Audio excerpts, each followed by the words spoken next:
Vous savez, le séminaire Arbre de Vie a commencé dans les années 98, lorsque j'ai traversé un temps en quelque sorte de rébellion face à Dieu.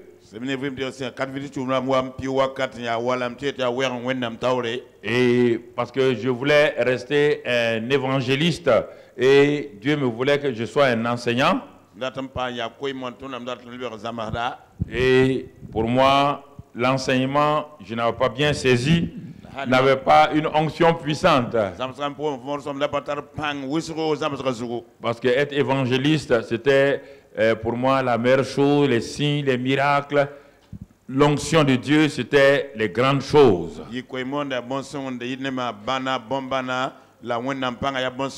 Et comme Dieu ne se fait pas, alors il m'a dit, bon, tu vas te coucher, comme ça, tu verras qui est le patron entre nous deux. Et je me suis trouvé sur mon dos pendant 6 mois, atteint d'une pleurésie dont aucun médecin, les grands professeurs et tout, ont essayé de voir ici, français comme burkinabé. Ils ont dit qu'ils ne comprennent pas cette maladie. Ce n'est pas un cancer, ce n'est pas une tuberculose, on ne sait pas ce que c'est. Le Seigneur m'a dit, est-ce que tu veux enseigner mon peuple? J'ai dit, mais je parcours déjà les pays francophones pour enseigner. Il a dit non, tu prêches. Tu prêches. Moi, Jésus, j'enseignais, je prêchais, je guérissais les malades et je chassais les démons. Vous avez choisi un ministère dans lequel vous dites non. Il dit tout homme de Dieu doit enseigner, prêcher, guérir les malades, chasser les démons. Je suis votre modèle. Mais là, comme tu as beaucoup prêché et chassé les démons, guéri les malades, il te faut maintenant donc l'enseignement. Et c'est là quand j'ai dit oui, sa guérison est venue vraiment de façon simple. Très très très simple. Et c'est là qu'il m'a dit, regarde bien ta vie. Il dit, regarde la chronologie du mouvement du centre d'évangélisation. Il dit de 1970 à 1979, ça a été la décennie de l'embryonnement gracieux. De 1980 à 89, ça a été la décennie de l'enfantement douloureux.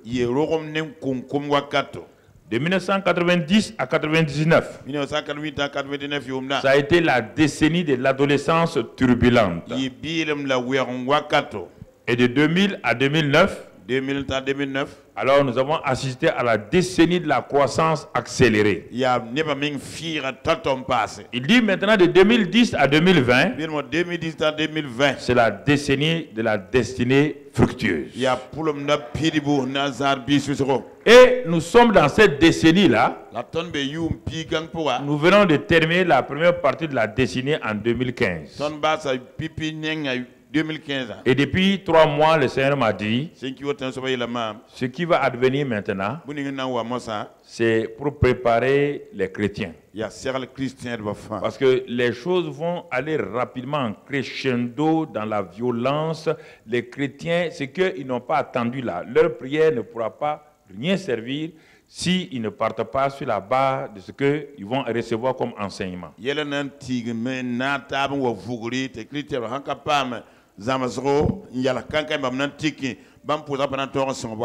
Il dit, mais quand tu commençais en 1980, 82, le centre, qu'est-ce que je t'avais donné? Il dit, Christ en nous, l'espérance de la gloire.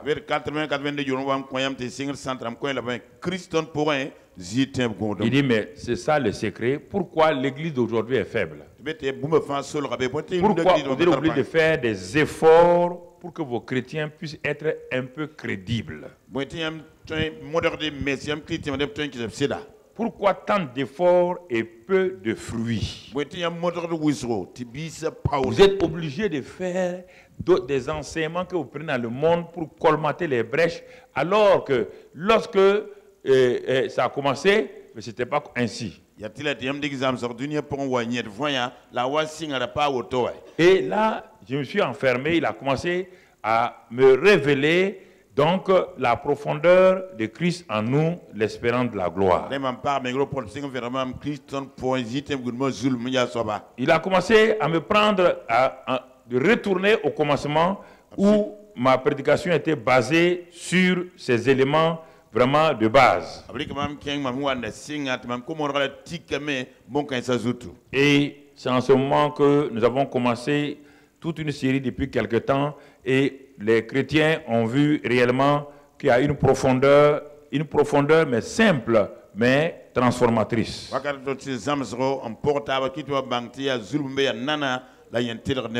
Et c'est pourquoi pendant cette année, il a dit, vous avez traité Christ en vous. L'année 2015, cette année, c'est notre triomphe en Christ. Notre triomphe en Christ. Il dit, tu vas comprendre, retourne de l'Ancien Testament et va tout doucement et tu vas comprendre quelque chose. Et j'ai commencé à réétudier de l'Ancien Testament au Nouveau Testament. Il m'a dit, regarde donc de Adam jusque le livre de Malachie et termine avec Jean-Baptiste, le précurseur de Jésus. Regardez tous ces grands hommes de Dieu. Regardez ce qu'ils ont été. Ils n'ont jamais été mes enfants. Aucun d'entre eux n'a été mon enfant. Aucun d'eux n'était né de nouveau. Et c'est pourquoi j'ai été obligé de créer le sein d'Abraham pour les mettre là-bas. Il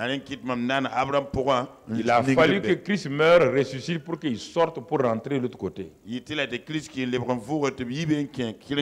Et mais vous vous basez sur leur vie pour prêcher à vos chrétiens. Comment vos chrétiens vont aller de l'avant? Il dit, j'aurais pu arrêter là-bas, si c'était suffisant, j'aurais pu arrêter à Malachie et je n'avais pas amené les évangiles et ensuite, les épîtres. Réfléchissons nous-mêmes. Il aurait pu arrêter là-bas. Il dit, mais continue. Il dit les 4 évangiles. C'est l'histoire de Jésus-Christ. Et encore là, vous n'avez pas compris. Il dit, il est venu sur la terre pendant 30 ans. Il était enfant de Dieu. On l'a l'enfant Jésus. L'enfant Jésus. Mais pendant 30 ans, tu ne le vois pas en train de faire mon œuvre. Il dit, je l'ai fait exprès. Pour que vous ne pensiez pas qu'il est exceptionnel. Il est votre modèle et vous devez le suivre. Pendant 30 ans, il allait à la synagogue, il voyait les gens mourir, il voyait les démoniaques, il n'a jamais agi, il ne s'est jamais préoccupé d'aller prier et jeûner pour chasser les démons qui étaient dans la synagogue de Nazareth avec lui. Jamais.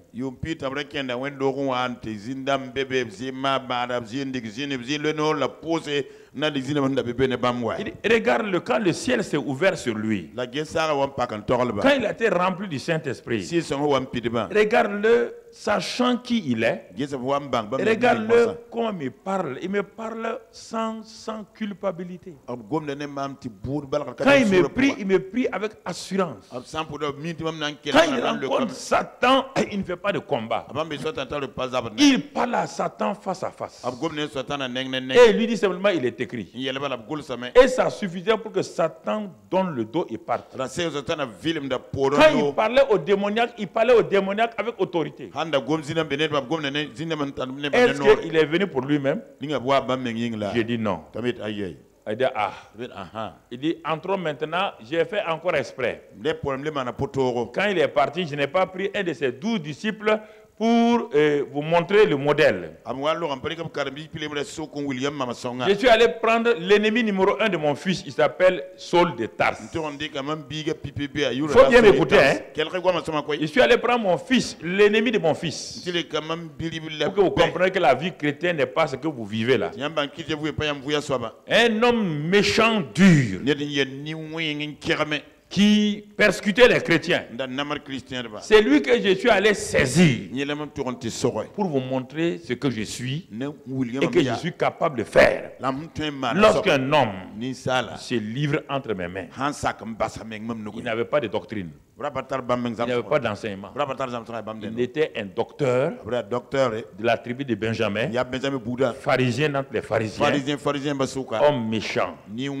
Comment cet homme-là, qui ne m'a jamais vu, qui ne m'a jamais salué, comment a-t-il su que ma mort à la croix, alors que ma propre mère était arrêtée à la croix, Jean était arrêté à la croix, les juges étaient arrêtés à la croix, tout le monde était à la croix, personne n'a su que la croix sur laquelle je mourais là, c'était la mort pour leur péché, c'était la substitution, c'était l'œuvre achevée de Christ, c'était mon œuvre. Aucun, ni Pierre, ni Jean n'ont jamais prêché dans les actes des apôtres la justification. Ils n'ont jamais prêché ces choses-là parce qu'ils n'en avaient pas la révélation. Il a fallu quelqu'un qui n'a jamais assisté à ça. Il dit la vie chrétienne est une vie de révélation et non pas une vie d'étude. Mon ami, mon frère, ce gars, il avait l'Ancien Testament. Il est parti dans le désert d'Arabie. C'est là-bas que je suis venu me révéler à lui. Je lui ai parlé de la croix qui était sa propre mort. Il dit, le gars a attrapé sa tête. Il dit, ce n'est plus moi qui vis, c'est Christ qui vit parce que j'ai été crucifié. Il a dit, il appelait ça mon évangile. Paul appelait ça mon évangile. C'est-à-dire, il dit, Pierre, tu as ton évangile. Jean, tu as ton évangile. Moi, j'ai mon évangile. Il a pris son évangile sous le mentorship de Barnabas. Il est allé à Jérusalem plusieurs années. Il est parti à dire aux colonnes qui sont à Jérusalem, voici mon évangile. Quand Pierre et Jean ont vu cela, ils ont dit, mais où tu as eu ça? Au contraire, on doutait de toi. Tu n'as jamais vu Jésus. Où tu as eu cette révélation? C'est là que Paul va commencer à sortir les secrets. C'est là qu'il va leur parler de la justification. Il va leur parler de la sanctification. Il va leur parler de la vie de l'esprit. Il va leur parler, mon frère, ma soeur, des dons spirituels. Il va leur parler de la victoire. Il va leur parler de la foi, pas comme la foi des Hébreux, ni la foi des 4 évangiles. Et il dit, mais Dieu me dit, regarde dans les épîtres de Paul, quand il parle de foi là, c'est au maximum 2 ou 3 fois. Il ne parle pas de foi. Parce que la foi étant venue, la foi est liée à quelqu'un appelé Jésus-Christ. La foi étant venue, l'onction étant venue, et ce Christ-là est en toi. Tu n'as plus besoin de lutter. Alors le Seigneur me dit, votre problème, c'est que les années, les siècles qui se sont écoulés, vous avez laissé vos docteurs en théologie. Ils ont fait du bon travail. Mais sans révélation, vous dictez ce qu'est la vie chrétienne. La vie chrétienne, ce ne sont pas des activités. C'est la vie divine qu'aucun homme ne peut mener sur cette. Il est impossible à un homme d'être un chrétien. Il dit, le seul chrétien, c'est mon fils. Et pour que tu sois chrétien, il faut qu'il soit en toi. Et c'est ça que les Antiochiens ont vu. Quand ils ont vu les premiers disciples de Jésus vivre, ils ont reconnu que Jésus-Christ est en eux. C'est pourquoi ils les ont appelés chrétiens. Ils les ont appelés chrétiens à cause de ça.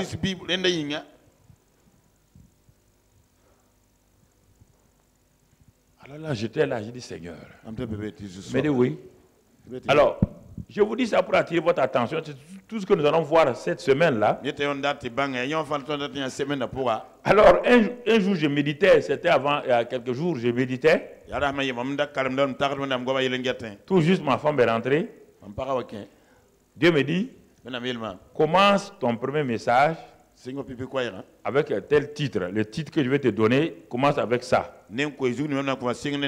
Il dit, le titre que tu vas leur donner pour l'ouverture, c'est chrétien coupé, décalé ou justifié de la première chose. Il y a chrétien coupé, décalé ou... Non, Dieu a l'humour. Hein. Il dit, mais il y a trop de chrétiens coupés, décalés. Et il y a des chrétiens, les justifiés de la première classe. La justifiée de première classe à bébé. Alors, j'ai donné un petit peu il y a 2 semaines. Qu'est-ce qu'un chrétien coupé, décalé? Qu'est-ce qu'un chrétien de première classe, justifié de première classe? Je t'amène dans le naturel que tu comprends. Quand on va dans l'avion, quand on est dans l'avion pour aller Ouaga Paris, c'est le même avion.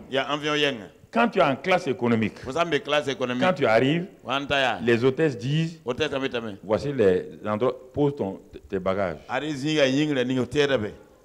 On t'accueille rapidement, on dépose. Si tu dis que tu as un gros bagage, on te dit, monsieur, débrouillez-vous, mettez sous le en bas.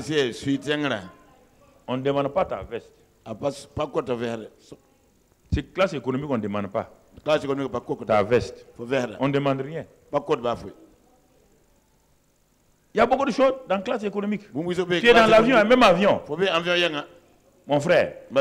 Mais en classe économique encore, ce qui est pire, c'est que quand on va commencer à servir les gens de l'autre côté, on ferme le rideau.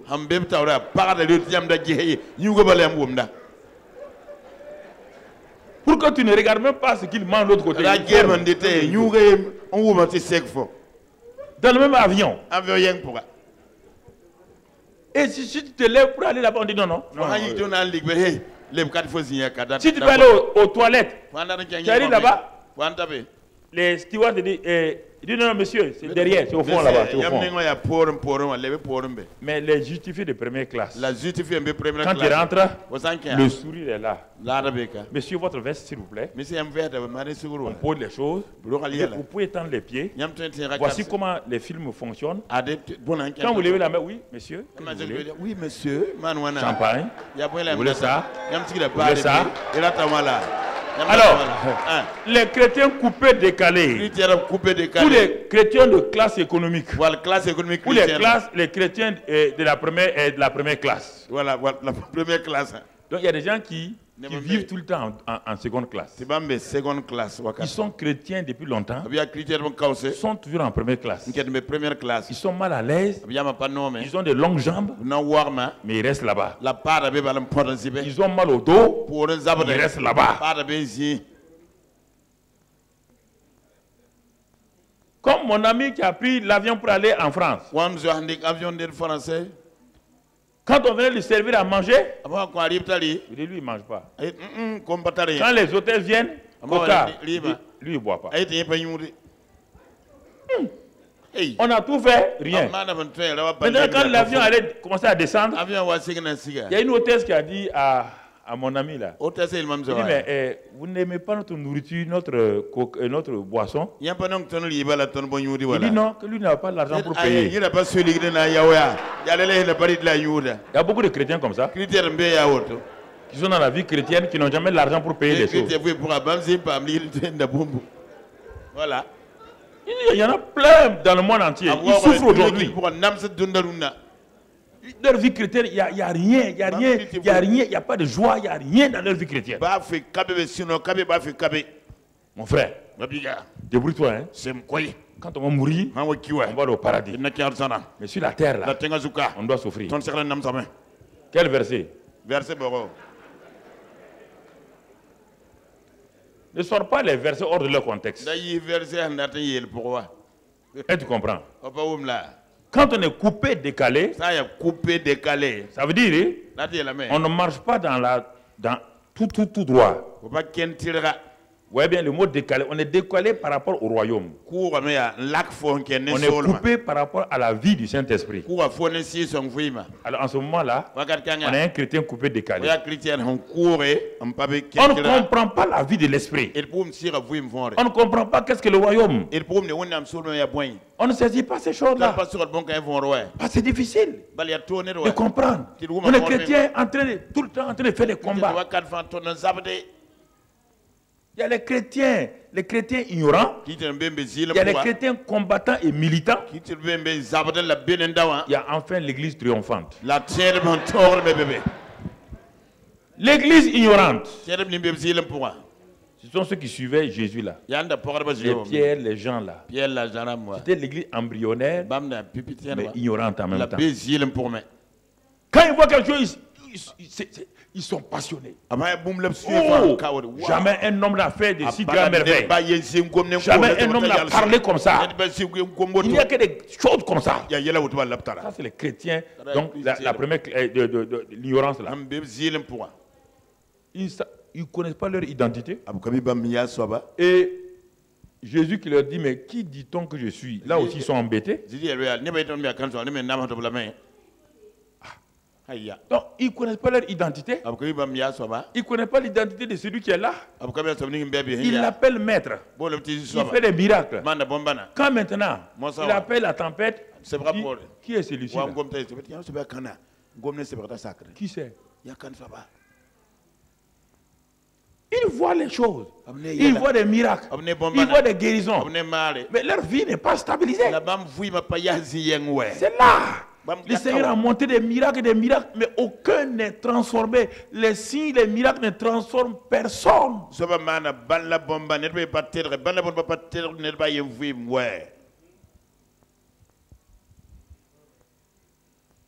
Aucun. Tous l'ont trahi. Ils ont dit qu'ils ne le connaissent pas. Parce que dans la première phase de l'église ignorante, et l'église embryonnaire, l'église qui n'était même pas encore, qui était dans le sein. Il n'y avait que la tête qui existait. Jésus, la tête existait, mais le corps n'existait pas. Parce que l'église qui est née de nouveau, qui est le corps de Jésus. Vous comprenez? Mais après ça, quand ils sont nés de nouveau, ils sont devenus l'église combattante. Combattante et militante. Ils ne comprenaient pas de grandes choses, mais tout le temps, ils aimaient le combat. Le combat. Combat. Jusqu'au jour où on a attrapé Jean et Jacques, on l'a tué. On a attrapé Pierre, maintenant on l'a mis en prison. L'église combattante et militante était en prière. Mais il n'avait pas la révélation. Plein de gens prient, on va le voir demain après-demain. Plein de gens prient sans révélation. L'église combattante et militante priait. Acte 12 dit que l'église ne cessait d'adresser à Dieu des prières pour Pierre. Il ne cessait. Mais il prie, il ne s'arrête pas pour savoir qu'est-ce que Dieu est en train de dire. On ne peut pas prier Dieu sans que Dieu ne vous parle. La prière n'est pas un monologue. La prière est un dialogue. Arrêtez de vouloir prier. L'église militante, combattante, priait. Il ne cessait pas de prier. Dieu dit, bon, ok. Il a dit aux anges, on va sauver Pierre. Vous allez comprendre quelque chose. Alors, il envoie des anges qui font sortir Pierre de la prison. Quand Pierre même est libéré, lui, il est étonné. Il est au croisement, il s'arrête, il réfléchit. Ah, il dit, mais oui, comme l'église n'a pas de bâtiment encore, avant d'être en prison, on s'est réunis chez Jean-Marc. Il est allé chez Jean-Marc. Pierre arrive chez Jean-Marc. Il frappe à la porte. L'église militante qui priait envoie une servante. L'église combattante et militante n'attend pas les réponses à leurs prières. L'église combattante et militante prient, font des jeûnes de prière, montent sur la montagne, font des prières de 40 jours, font des prières de 50 jours, mais n'attendent jamais de résultats. La prière des épîtres est différente de la prière des 4 évangiles et puis la prière d'Abraham et de Paul et de Moïse.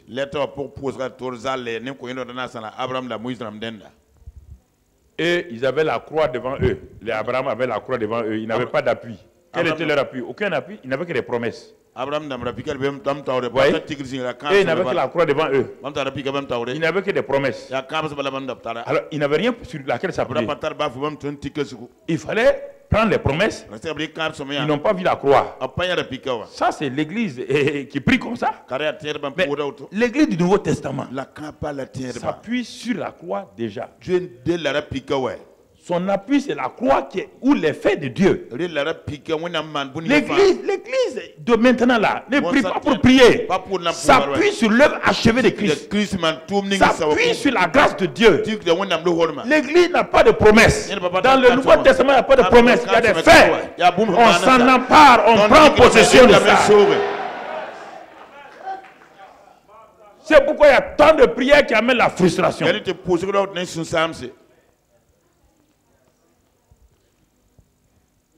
Dieu a fini. L'autre côté, Dieu n'a même pas commencé. C'est pourquoi les Abraham cherchaient à voir Christ. Les Moïse cherchaient. Il n'avait que des symboles. L'agneau. Il n'avait que le serpent d'airain. Ils sont obligés de regarder. Ils n'ont pas de communion. L'église est appuyée sur la croix. La crucifixion. Nous avons été crucifiés. Notre vieil homme a été crucifié. Mais mon frère, ma soeur, Abraham n'a pas été crucifié. Moïse n'a pas été crucifié. Et c'est pourquoi dans l'Ancien Testament, personne n'a jamais pu chasser un démon. Ils ont échoué tous par rapport au démon. Personne ne pouvait chasser un démon dans l'Ancien Testament. Ni Élie, ni Élisée, ni personne. Les démons les a tous matraqués. Je peux vous donner des preuves. Tous, un à un, les a mis à terre. Les démons par la bouche de Jézabel a mis KO. Élie lui a donné une dépression. Directement. Il ne savait même pas qu'il y avait les démons. Le grand Job. Le grand Job, Satan l'a réclamé, a détruit sa famille sans que Job ne sache. Un seul instant, Satan était là. Le gars, il combattait Dieu, que lui, il ne regarde pas les vierges, mais Satan était à l'œuvre, lui, il parle de Dieu. Il ne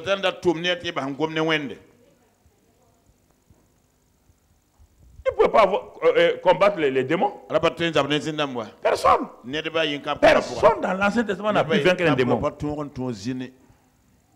Personne. Vous voulez les copier? Ok.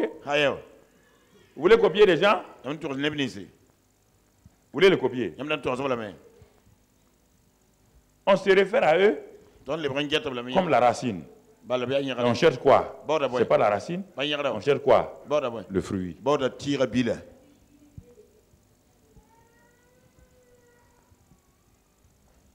On cherche le fruit. C'est important que nous comprenions. Et cette semaine-là, il faut bien écouter ce que mon frère, je vais te dire. Parce que beaucoup de gens sont entrés dans la vie chrétienne à travers des expériences. Je vous le dis et je répète encore, c'est normal, pour Dieu est intelligent. Pour t'avoir toi et moi, il a fallu qu'il passe par la pêche. C'est pourquoi on parle de pêcheurs, de poissons. On parle de... Pourquoi? Parce que pour pêcher du poisson, il faut un appât. Il faut un hameçon et un appât. Et l'appât, pour la plupart d'entre nous, c'est la maladie, c'est les démons, c'est la pauvreté. Dieu a utilisé ces appâts-là pour nous avoir. Mais étant entré dans la vie chrétienne, par ces fenêtres-là, si nous ne faisons pas tout pour reconnaître la porte Jésus, nous sommes des chrétiens de fenêtres. Et c'est pourquoi il y a des dénominations entières qui sont sur la guérison. Parce que leur pasteur, c'est par une guérison qu'il a découvert Christ. Il ne sait pas que c'était un appât. Certains, c'est parce qu'il avait des démons qu'il a découvert Christ. Alors, ils fondent toute une dénomination sur la démonologie. Mais ils ne connaissent pas la grâce. Ils ne connaissent pas l'étendue de la grâce. Alors, ils ont un Christian limité. On ne peut pas faire avancer une église ni par la guérison, ni par la délivrance. Rien, mon frère. Non. Dieu n'a jamais donné un ministère de guérison à quelqu'un, ni un ministère de délivrance. Tout est là-dedans. Comment toi tu vas prendre le peuple de Dieu? Tu vas faire la délivrance. Mais quand ils seront délivrés, tu vas leur donner quoi à manger?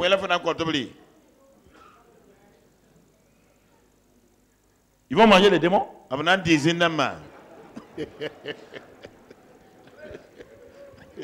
Mais écoutez, dans le naturel, est-ce qu'un homme peut manger en permanence? Écoute-moi, même s'il aime des carottes, il peut manger des carottes tout le temps, carottes pour vivre. Dans les carottes, il y a tout ce qu'il faut. Pourquoi naturellement vous mangez tout un mélange où il y a des vitamines, des minéraux? Pourquoi spirituellement, vous ne mélangez pas les minéraux et les vitamines spirituelles? Pourquoi vous ne faites pas ça? On peut nourrir un enfant avec seulement une seule nourriture. Mais pourquoi le Dieu qui est le Dieu du naturel et le Dieu du spirituel, vous ne faites pas la même chose? On ne peut pas élever un enfant avec des yaourts. C'est pourquoi, quoi qu'un enfant fasse, s'il ne veut pas manger, la mère frappe. Parce que la mère sait que si l'enfant ne mange pas ça là, il aura des problèmes, il aura des maladies. C'est pourquoi beaucoup de chrétiens sont malades. Parce qu'ils n'ont pas les vitamines qu'il faut. Ils n'ont pas les minéraux qu'il faut dans leur corps spirituel. Ils n'ont pas ça qu'il faut. Bâtir un ministère sur la guérison et les miracles. Ça n'existe pas dans aucune partie de la Bible. Tu as déjà vu un ministère de miracles? Ça n'existe pas.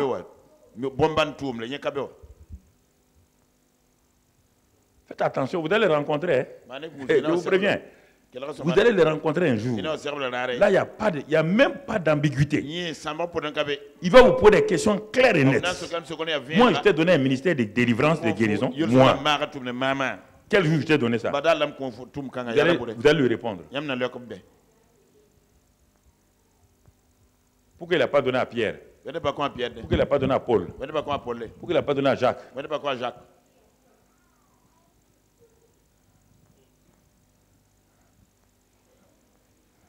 Regardez, quand Adam a chuté, qu'est-ce qui a fait qu'Adam, qu'est-ce qui était en Adam qui a attiré Dieu? C'est la présence de Dieu en Adam qui a attiré Dieu.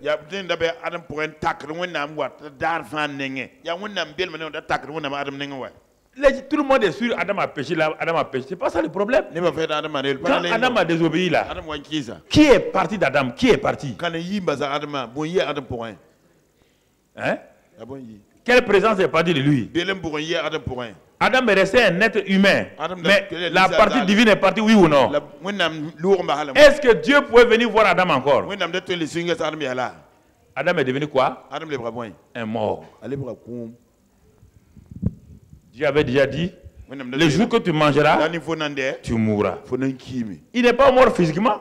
Puisque physiquement, il a fallu 930 ou combien d'années pour qu'il meure. Mais dès le moment où il a fait ça, il était mort spirituellement. C'est-à-dire que la présence de Dieu n'était plus en Adam. Adam a commencé à mettre au monde des enfants morts nés spirituellement. Tous sans exception. Les Noé, les Abel, tous étaient des morts.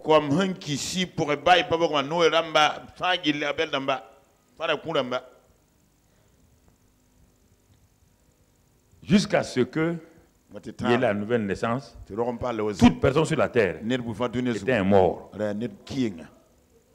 Romains 3, 23. Tous ont péché et sont privés de la gloire de Dieu. Tous sans exception. Ils ont fait des exploits avec l'onction de Dieu sur eux, mais pas en eux. Il y avait la présence de Dieu sur eux, mais c'était des morts spirituelles à l'intérieur. Il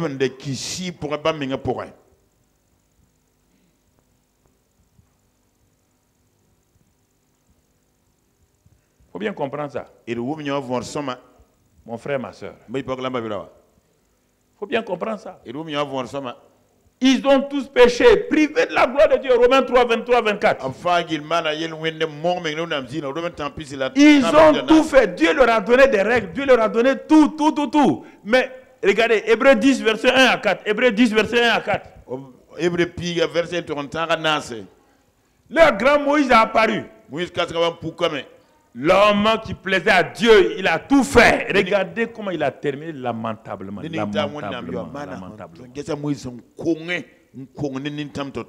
ne pouvait pas rentrer en Canaan. Si Moïse était rentré en Canaan, il n'y a pas de Nouveau Testament. Le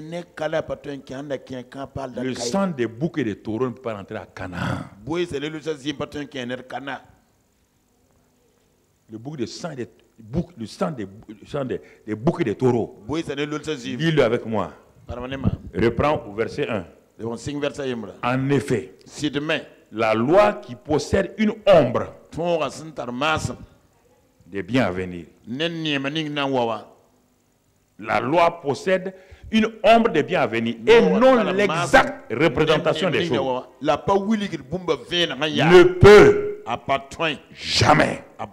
Quand vous lisez la Bible, pesez chaque mot. Dieu est un poids lourd et ne jouez pas avec les paroles de Dieu. On te dit ne peut jamais, tu ne peux pas dire autre. Si tu me dis autre chose, tu mens. Tu es en train de compter. Ne peut jamais. Jamais. Par les mêmes sacrifices qu'on offre perpétuellement chaque année, amener les assistants à la perfection. Personne, aucun prédicateur prêchant l'Ancien Testament ne peut amener ses chrétiens à la perfection. Tu ne peux pas. Moïse n'a pas pu les amener. Ce n'est pas toi qui vas les amener. Le médiateur de la loi, c'est Moïse. Tu n'es pas médiateur de la loi. Toi, tu es un païen, tu ne connais pas la loi, tu n'es pas un gars de la loi. La loi ne te concerne pas. Même ça, déjà, si tu veux discuter, la loi a été donnée à qui? Même si tu veux te rentrer là-dedans, ça ne te concerne pas. Même si tu rentres là-dedans, tu ne peux pas. On dit que la loi ne peut pas. Elle ne peut pas. Amener les assistants à la perfection. La suite, mon frère. Verset 2. Alors, et si elle ne peut pas, qu'est-ce qui se passe alors? Autrement. Vous entendez? Autrement. Reste sur un seul verset, deux versets longtemps. Ne lis pas. Autrement. N'aurait-on pas cessé de les offrir? Parce que ceux qui rendent ce culte-là, étant une fois purifiés, annuellement, purifiés, n'auraient, la suite, plus eu aucune conscience de leur péché. Ce qui détruisait Israël, c'était la mauvaise conscience du péché. À cause de ça, il ne peut pas s'approcher de Dieu. C'est pourquoi aucun Israélite ne voulait s'approcher de Dieu. Aucun. Ils avaient des médiateurs, dit allez-y, Moïse va écouter Dieu. Nous on reste ici. Va écouter Dieu. Nous restons ici. Et même là encore. Bon, on va terminer ça avant de continuer. Mais le souvenir des péchés est renouvelé chaque année par ces sacrifices.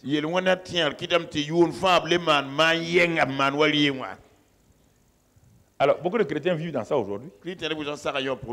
Quand ils pêchent, pour accepter ce que Jésus a dit là, c'est un problème. Ils vont confesser 5 fois, 10 fois.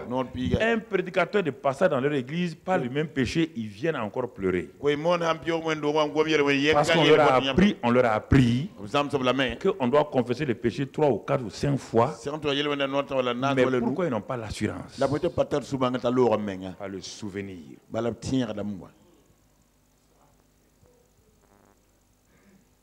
Est renouvelé chaque année Car, regardez les mots puissants, il est impossible.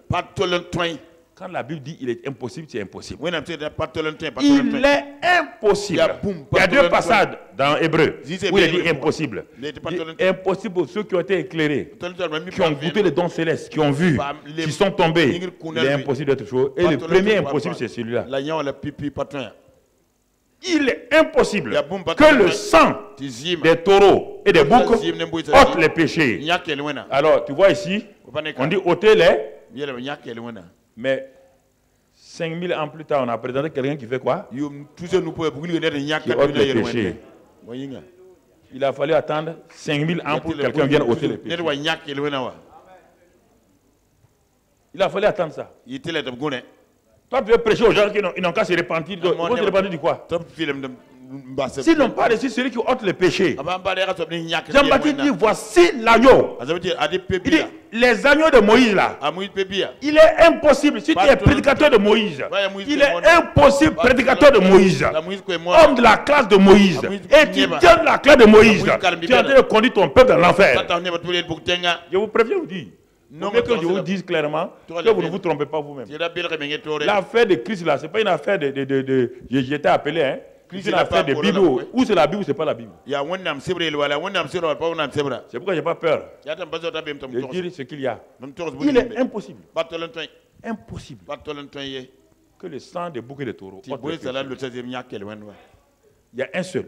On l'a présenté. Voici celui-là qui ôte les péchés. Donc tu prends les deux versets. Ici. Et tu vas dans Jean. Tu compares. On dit il est impossible. Ici on dit il est possible. C'est à toi de choisir de prêcher maintenant ce qui est possible. Il est impossible que le sang des boucs et des taureaux ôte les péchés. Si tu n'étudies pas la Bible avec suite, pourquoi? Parce que les médiateurs de ce temps-là étaient faibles. Hébreux 6, Hébreux 6 et 7. Hébreux 7. Hébreux 7. Il y a ainsi abolition d'une ordonnance antérieure. À cause de son impuissance et de son inutilité. On te dit que la loi de Moïse était impuissante et inutile. Impuissante et inutile. C'est Dieu qui le dit. Par rapport à quoi? Par rapport au salut. Mais si c'est par rapport à la règle de vie, la loi de Moïse est bonne. Mais par rapport au salut, elle est impuissante et inutile. Il y a des gens qui aiment ça. Ah, donc tu veux dire qu'on ne doit pas mentir, mon ami. Est-ce que j'ai besoin de te dire de ne pas mentir? Tu mens déjà comme tu respires, donc ce n'est pas la peine de le dire. Il ne faut pas me contredire. Toi-même, tu mens déjà, tu mens, tu veux contredire mon message. Toi, dans la pratique, tu mens déjà. Arrête de raconter des histoires. On te dit que c'est impossible, on te montre le chemin. Vous m'allez aller là-bas? Tu comprends?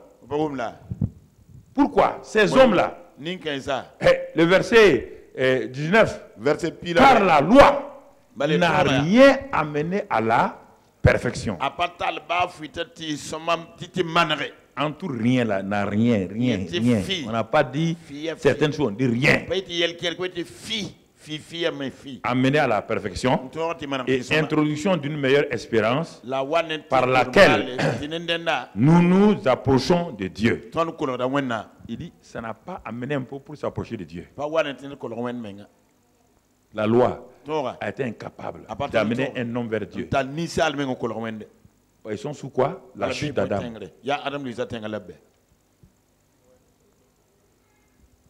Sous la chute d'Adam. Je commence ce soir là pour que tu puisses comprendre où je vais aller avec toi. Mon frère, ma soeur. Va au verset 28. 28. En effet, la loi établit souverain sacrificateur des hommes sujets à la faiblesse. Tout ce qu'on a mis là-bas comme souverain sacrificateur était faible. Mais la parole du serment, la parole de Dieu, qui a été faite après la loi, établit le Fils qui est parfait pour l'éternité. On te donne une contradiction entre Moïse et Jésus. Parfait pour l'éternité. C'est pourquoi on a dit être en Christ. Christ en nous égale triomphe parfait. C'est notre thème de séminaire Arbre de vie. Être en Christ, c'est un aspect. Christ en nous, c'est l'autre aspect. Pour qu'une main soit totalement valable, il faut les deux. C'est ça qui amène un triomphe parfait.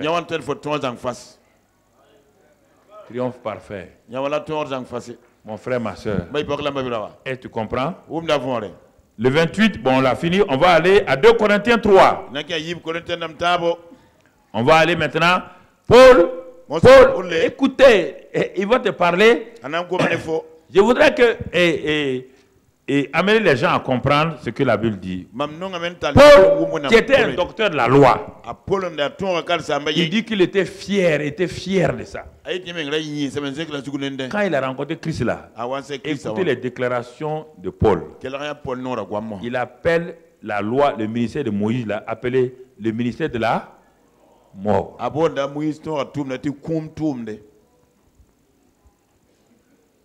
Pourquoi? Pour montrer que c'est le ministère de la mort. Le ministère de la mort était gravé avec des lettres sur des quoi? Des pierres. Sur des pierres. Ah, sur des hommes. Les pierres là sont vivantes. Alors, ce qui est gravé sur des pierres, ça peut donner la vie à quelqu'un. On te dit, si le ministère de la mort gravé avec des lettres, ce qui intéresse les gens, les chrétiens charnels aiment quelque chose. Vous allez voir tout de suite là. Gravé avec des lettres sur des pierres a été glorieux. Ça veut dire que Moïse fermait son visage, on ne voyait pas. On te dit maintenant, ce n'est pas le tissu. Christ en moi, l'espérance de la gloire. On dit, ce ministère de la mort a été glorieux. Non, mais on me dit, le ministère, l'autre ministère. Attends, on dit au point que les filles d'Israël ne pouvaient pas, etc. Voilà son visage. Va un peu plus loin, il dit, à cause de la gloire de son visage, bien que cette gloire fût passagère. Elle est passagère. Continue. Combien le ministère de l'Esprit ne sera-t-il pas plus glorieux?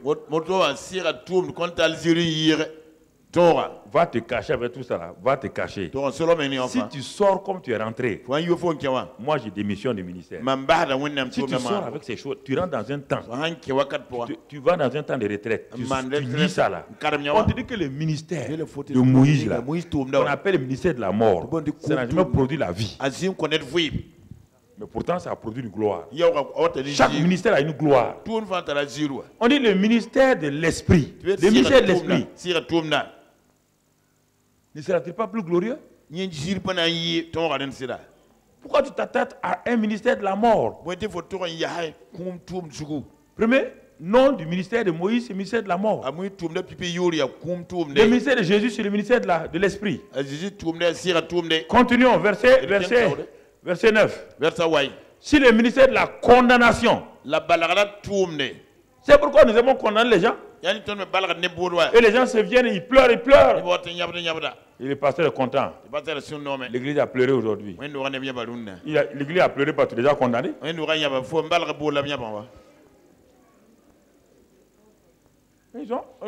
On a vu ça ici. Il y a 25 ans. Quand on priait ici. On dit maintenant, en tout cas, si tu as péché, si tu n'as jamais pardonné, Dieu dit de pardonner. Si personne ne pleure, on dit maintenant, si tu ne pardonnes pas, l'enfer est pour toi. Personne ne pleure. On augmente encore. On augmente. Puis à un moment donné, ça commence par les sœurs. Toujours. Oui. Maintenant on est content. Dit maintenant, maintenant répentez-vous. Répentez-vous. Et là, on est content quand on a fini. On s'en va, on dit, Dieu a travaillé aujourd'hui.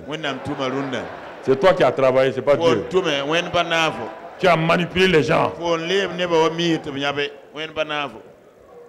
Pourquoi tout le monde ne va pas pleurer? Tout le monde ne va pas pleurer. Tout le monde ne va pas pleurer. Tu fais pleurer les gens, tu dis que Dieu a travaillé. Vous comprenez? Il y a plein de choses comme cela. Ouais, le ministère de la mort. On l'appelle le ministère de la condamnation. Ensuite, autre nom. C'est le ministère de la condamnation. Le ministère de Jésus, on l'appelle le ministère de la quoi? Justice. La justification. C'est pourquoi dans Matthieu 6:33, il dit quoi? Cherchez premièrement le royaume de la et ça justice, on ne parle pas de la justice des hommes, hein, on parle de la justification que Jésus n'a jamais développé, que Paul va développer. Donc, ministère de la mort, face ministère de l'esprit. Ministère de la condamnation, l'autre côté c'est ministère de la justice. Troisième aspect du ministère de Moïse. Allons au verset 10. Et sous ce rapport, ce qui a été glorieux n'a pas été à cause de cette gloire qui lui est supérieure. Verset 11. En effet, si ce qui était passager, troisième élément du ministère de Moïse, c'était un ministère quoi? Passager. A été glorieux, ce qui est permanent est bien plus. Donc, ministère de Moïse, mort. Condamnation, passager. On est en train d'aller tout doucement. Tu vas comprendre tout à l'heure là. Verset 12. 12. Ayant donc cette espérance, nous usons d'une grande liberté. Il a fini de comparer les deux ministères. Il te parle maintenant d'utiliser cette grande liberté. Laquelle? Continuons, frère. Et nous ne faisons pas comme Moïse. Nous ne devons pas faire. Nous ne faisons pas comme Moïse, qui mettait un voile sur son. Il mettait un voile sur son visage pour que les filles d'Israël ne fixassent pas les regards sur la fin de ce qui était passager. Verset suivant. Mais là, malgré tout ça là, regardez le résultat. Ils sont devenus quoi? Durs d'entendement. Aucune révélation. Quand on entend, on ne parle pas de entendre, non, compréhension. Malgré tout ça là, ils sont devenus durs, sans révélation, durs. Car jusqu'à ce jour-là, le même voile demeure quand ils font quoi? La lecture de l'Ancien Testament. Le même voile demeure quand ils font la lecture de l'Ancien Testament. Ils restent dans l'Ancien Testament. Si ta prédication est dans l'Ancien Testament, tu es en train de mettre les voiles sur ton peuple. Et là, ce voile ne se lève pas parce que c'est en Christ, pas en Jésus. Hein. Il faut bien, c'est pourquoi j'ai mis Christ là. Je parle pas.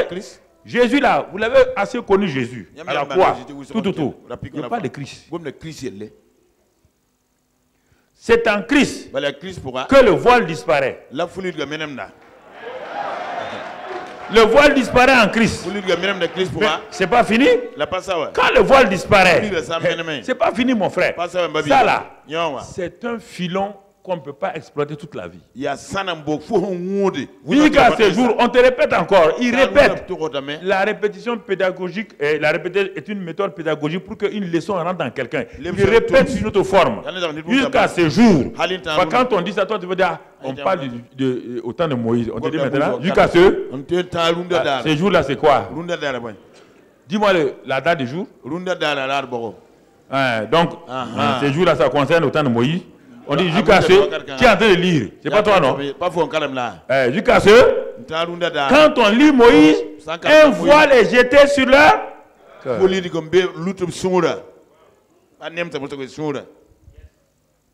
Jusqu'à ce jour.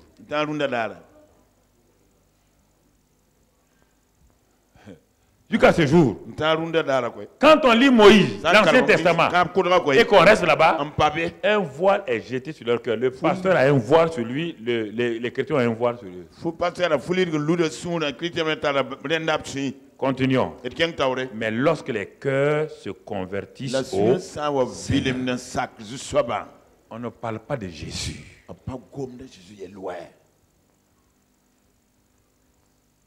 On ne parle pas de la nouvelle naissance ici. La nouvelle naissance n'est pas une conversion. C'est une naissance. Beaucoup de gens sont nés, mais non convertis.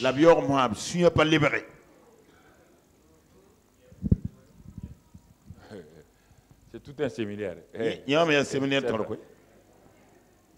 Se convertissent à qui? Au Seigneur.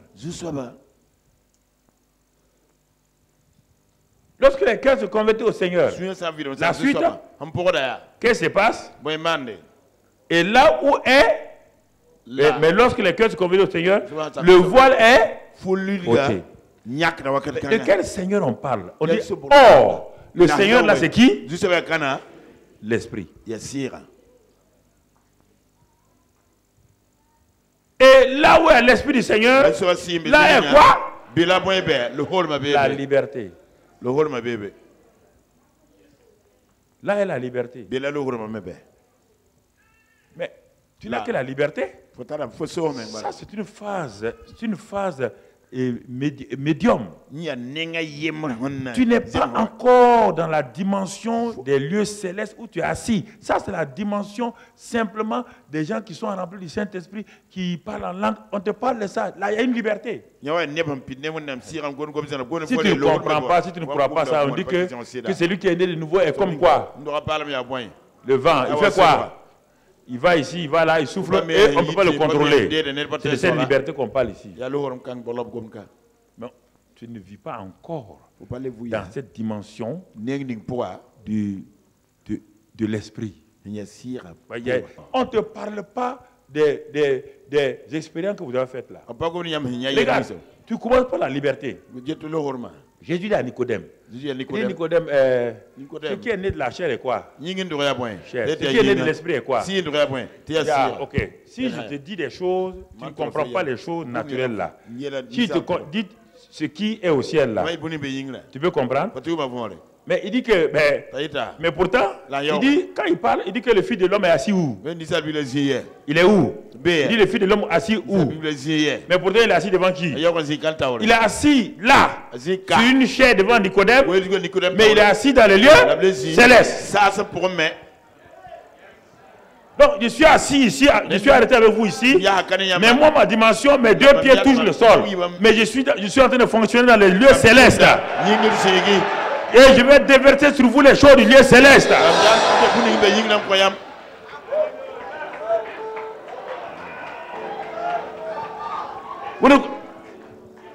J'ai les deux pieds sur le sol. Mais je fonctionne dans les lieux célestes.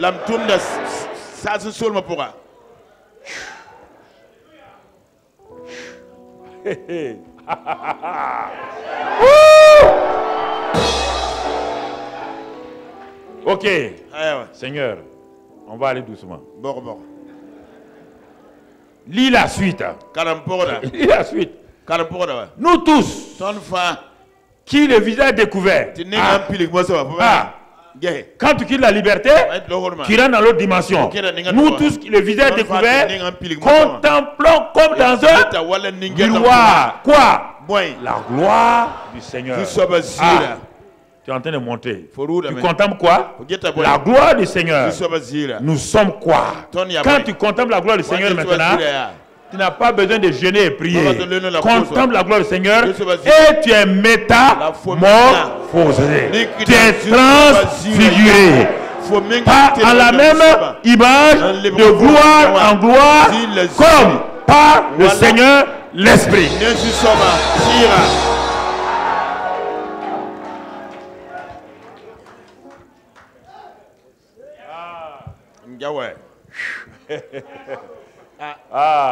tout mon corps, ma moelle, tout est en feu. Tout est en feu.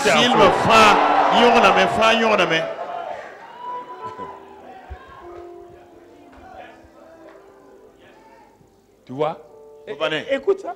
Regarde. Simplement. Simplement ça. Je n'aime pas développer ça. Hein. Je suis en train de lire seulement verset par verset. Dans ma chambre, la présence de Dieu là. Comme ça. Tu comprends? Ok, bon, merci. Bon. On va avancer. On va avancer, mon frère.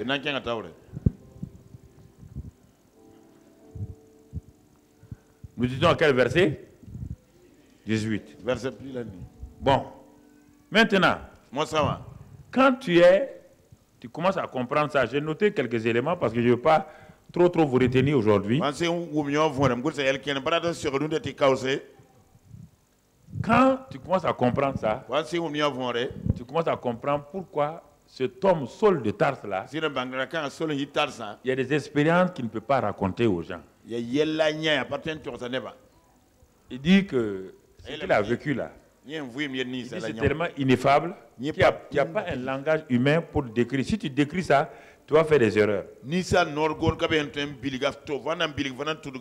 Tu vas faire des erreurs parce qu'il n'y a pas de langage naturel adéquat pour décrire les choses spirituelles.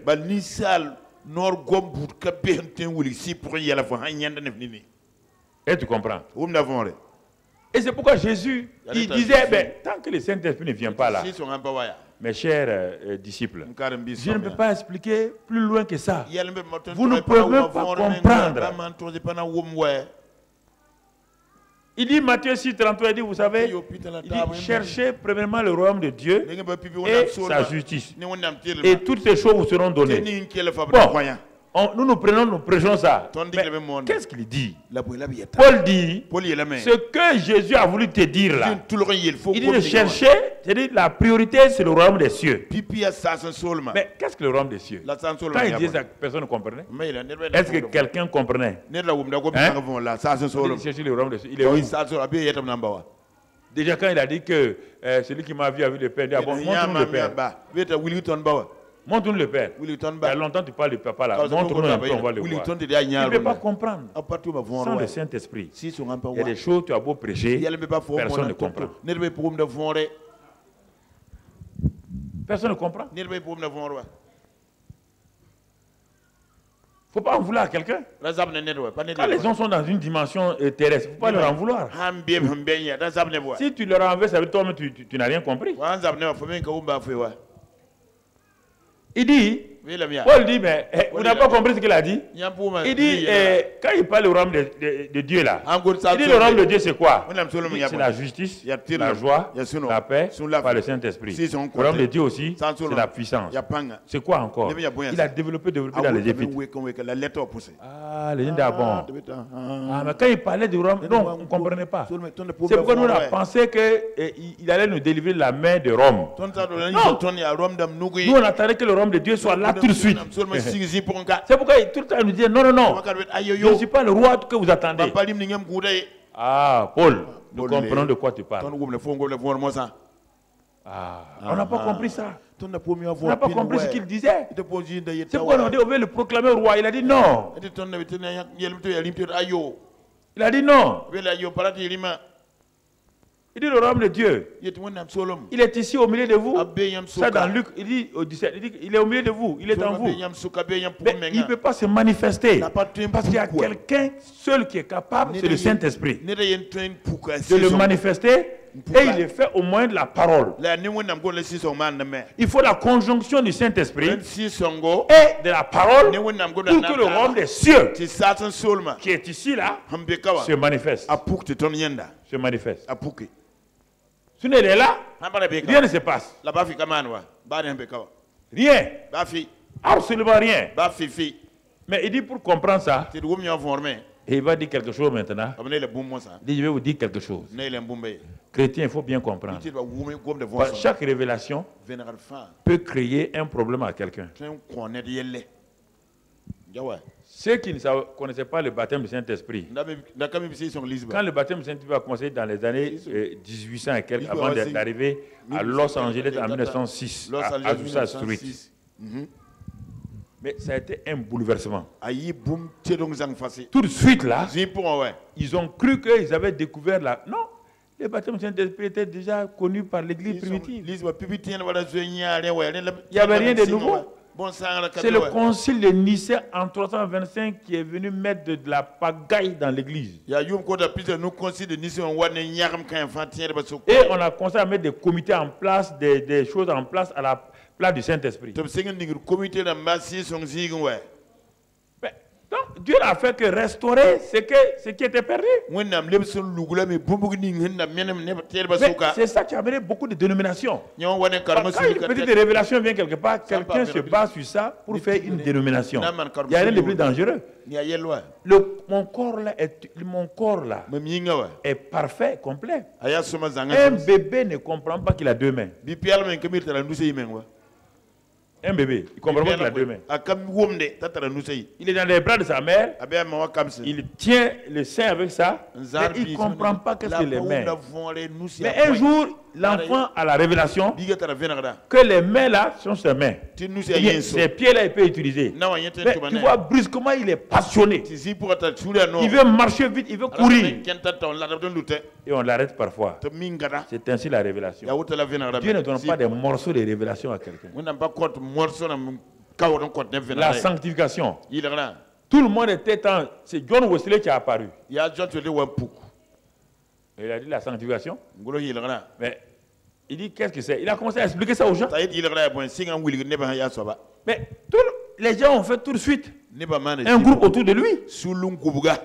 Et chaque fois c'est comme ça. Le baptême du Saint-Esprit. Les gens ont fait un groupe autour de ça. C'est de ça que sont sorties les églises de Pentecôte, Assemblée de Dieu, les églises, toutes les églises de Pentecôte, toutes les églises de réveil. Nous sommes sortis tous de ça. Mais écoute-moi. Pourtant c'était là depuis le jour de la Pentecôte. Et c'est dans les 1917 que nous devons ramener tout ça. Il a fallu 1917 années, moins 325. Donc, si vous voyez, donc, 1600 ans où les réalités du début ont disparu.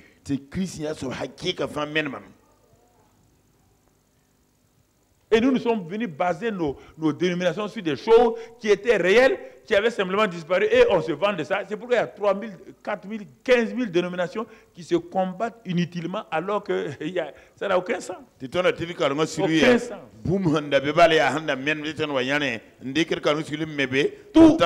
L'église primitive, tout ce qu'on a aujourd'hui là, l'église primitive avait tout ça dans une seule église.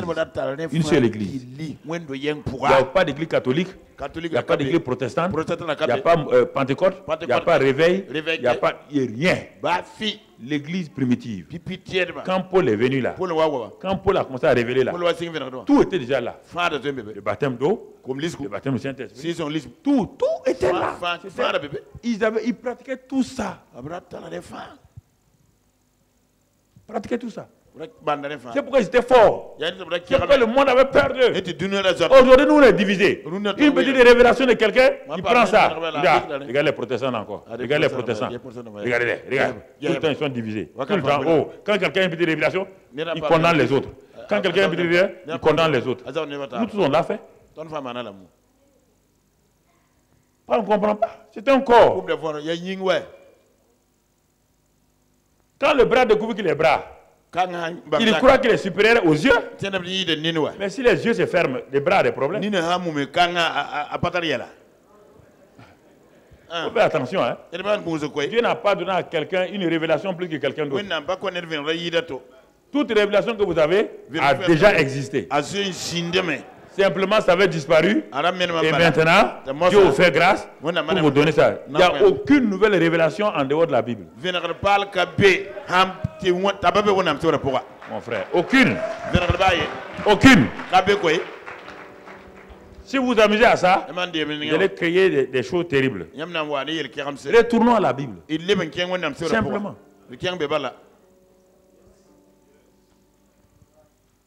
C'est normal. Tu as vécu dans une famille pauvre. Tous les jours, matin haricots. Midi haricots. Matin bouilli de haricots. Midi haricots frits. Le soir haricots animés et réanimés. Brusquement, tu vas dans une famille où le matin, on mange pain au beurre, marmalade. On te donne tout. À midi, c'est poulet rôti. Pour toi, c'est une nouveauté, mais pour la famille, ce n'est pas une nouveauté.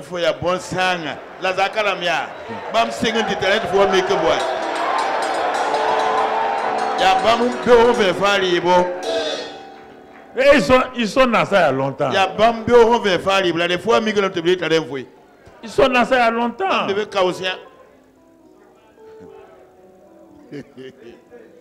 Il y a des choses, il faut. Ah, Seigneur. Aide-nous, aide-nous. Regardez, frère. Regardez ce soir-là pour que nous puissions comprendre. Et le Seigneur nous dit une chose dans Romains 4, 25. Romains 4, 25. Il nous donne quelque chose d'important qui va nous. Que je vais, sur ces éléments-là, quelques éléments, je vais terminer ce soir. Il nous parle de la justification, lequel Jésus a été livré pour nos offenses. Il est mort pour nos offenses. Il est ressuscité pour notre justification. Ça, c'est des faits. Ce n'est pas des promesses. La mort de Jésus, c'est pour nos offenses. La rémission des péchés, la réconciliation avec Dieu, la croix est un fait divin. Ce n'est pas une promesse. La résurrection de Christ, quand il est ressuscité, nous avons été justifiés. Maintenant, si tu crois, la justification n'est pas une expérience. Non, ce n'est pas une expérience. C'est un don. Le don de la nature de Dieu à un être qui était pécheur, enfant du diable. Quand Adam est tombé, tous ceux qui sont nés d'Adam là sont devenus enfants du diable automatiquement par leur naissance naturelle. On ne prie pas pour ça. Que tu nais dans la maison d'un empereur. Si l'empereur là n'est pas né de nouveau, même s'il est né de nouveau, tu es né pécheur. C'est un fait. Pas besoin de prier pour ça. Et on te dit maintenant, si tu crois en Jésus, qui est mort pour tes péchés, qui est ressuscité pour ta justification, on te dit, du fait que Jésus est ressuscité là, tu es justifié. C'est-à-dire que tu passes de la nature satanique à la nature de Dieu. Mais si tu n'as pas compris ça, voici le vrai problème. Tu vas chercher. C'était, écoutez-moi. Autre chose, la justification, c'est plus que ce que vous pensez.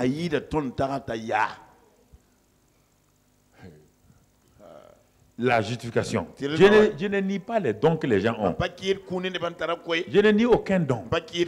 On n'a pas besoin. Écoutez-moi, frère et sœur. On n'a pas besoin. Si quelqu'un est justifié, il a compris la justification. La justification, c'est par la foi. Écoutez, frère. C'est par la foi. Quand quelqu'un comprend ça, les démons qui l'oppressaient là, quand quelqu'un comprend ça, les démons qui l'oppressent, n'importe quel démon, les démons s'en vont. Pas besoin compris pour lui. Pourquoi? Il vient, on te dit que la justification commence par quoi? Le fait que Christ soit mort et qu'il est ressuscité là. Premier élément de la justification, il te donne la nature divine. C'est-à-dire que si quelqu'un est en Christ, il est une nouvelle création. Bon, ça veut dire quoi? Ça veut dire quoi? Le monde spirituel satanique n'a aucun pouvoir sur cet homme-là. Si vous voulez, dites ce que vous voulez, ça vous regarde. Le monde satanique, il est né de Dieu. Il est né de Dieu. Vous entendez? il est né de Dieu. Je ne parle pas de ton expérience. Je ne parle pas si Satan te fait comme ça. Ça ne m'intéresse pas. La Bible te dit, si quelqu'un est en Christ, son esprit est une nouvelle création. Et qu'est-ce que ça veut dire? Le même Paul, après avoir dit ça aux Corinthiens, il dit aux Colossiens, il dit Colossiens, je vais vous dire une chose, Colossiens 1 verset 12, Dieu nous a rendu capables d'avoir part, il nous a rendu capables d'avoir part à l'héritage des saints dans la lumière. Comment quelqu'un qui est dans la lumière peut rentrer dans la lumière avec des démons avec lui? Est-ce que vous connaissez la lumière de Dieu? La lumière de Dieu. Un démon rentre dans ça. Donc ce n'est pas la lumière de Dieu. Deuxièmement, il dit maintenant, verset 13, il dit quoi? Dieu, qu'est-ce qu'il a fait? Quand il nous a rendu capables d'avoir part à sa nature, parce que Dieu est le Père des lumières, Jésus est la lumière. C'est quand on accepte là, nous devenons aussi lumière. Satan est ténèbres. Et Jésus dit, Satan vient, il n'a rien à moi. Il dit que celui qui marche dans la lumière ne peut pas avoir de ténèbres. Ça c'est élément frère. Il te dit maintenant, c'est pas fini. Il te dit que Dieu, le verset 13 dit que Dieu nous a délivrés de la puissance des ténèbres. Attendez là, vous ne comprenez pas, hein? La puissance des ténèbres, ce n'est pas, c'est pas un démon. Non, c'est tous les systèmes. Pour que vous compreniez, retournons dans Genèse 1. Si vous ne comprenez pas là, vous allez perdre votre temps pour aller jeûner, prier et chercher quelqu'un pour vous délivrer.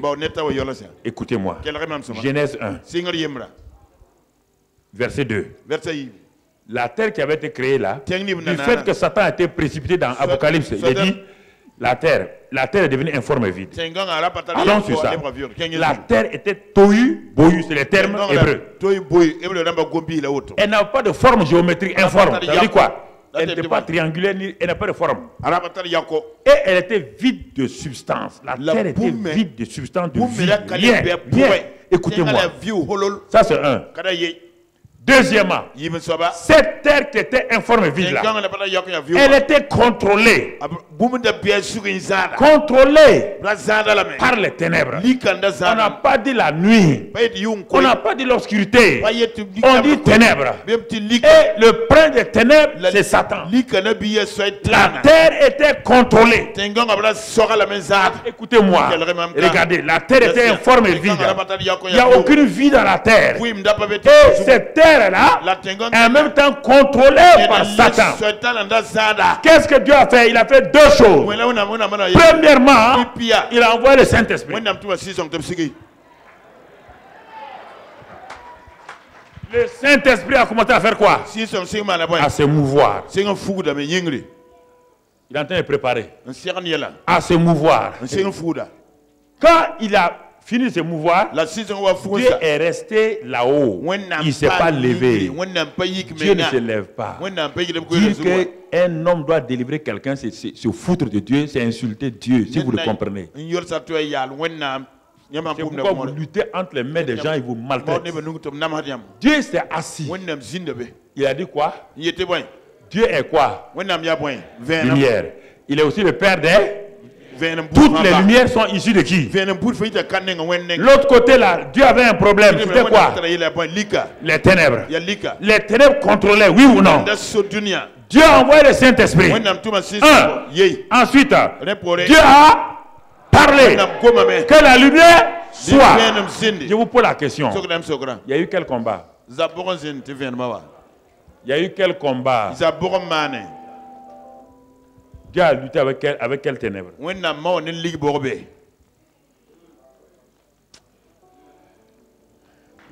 Attendez. Je ne veux pas que vous soyez trop... Quel combat? On te dit que quand Dieu dit que la lumière soit, la lumière quoi? Fut.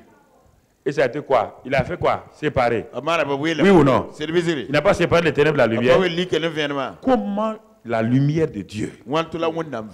Tu as, mais écoute-moi. Jésus descend, Jésus dit allons sur l'autre bord. Quand il est rentré, il voulait aller à Gadara. Il n'a pas dit à ces gens. Mais tous les démons de Gadara ont su que Jésus vient dans leur territoire. Oui ou non? Qu'est-ce qu'ils ont fait? Ils ont levé la tempête. D'abord, tu n'as jamais pensé à ça. C'est les démons de Gadara là qui ont levé la tempête. Il a dit allons sur l'autre. L'autre bord, il va rencontrer qui? Il va rencontrer qui? Quand il a fini le Gadarani, il est resté encore. C'est comme ça que Satan fait. Il va te faire croire que ta situation est impossible. Il va te faire croire que ta situation ne peut rien faire. Qu'aucun homme ne peut rien faire. Et Jésus, écoutez-moi, Jésus dit dans Jean 8 et dans Jean 9 que quiconque me suit, quiconque rentre en contact avec moi, ne peut pas marcher dans les ténèbres, ne peut pas avoir les ténèbres d'aucune manière sur sa vie. Jésus descend de la barque à Gadara. Il pose les pieds sur le sol de Gadara. Il a posé les pieds. Mais le monde spirituel sait qui est arrivé. Jésus n'est pas allé au tombeau. Il n'est pas allé au cimetière. Jésus a posé les pieds sur la rive du tombeau là-bas du cimetière. Un homme que personne ne peut contrôler. Que les pasteurs, les évangélistes, la délivrance ont commencé. Ils l'ont lié. Rien.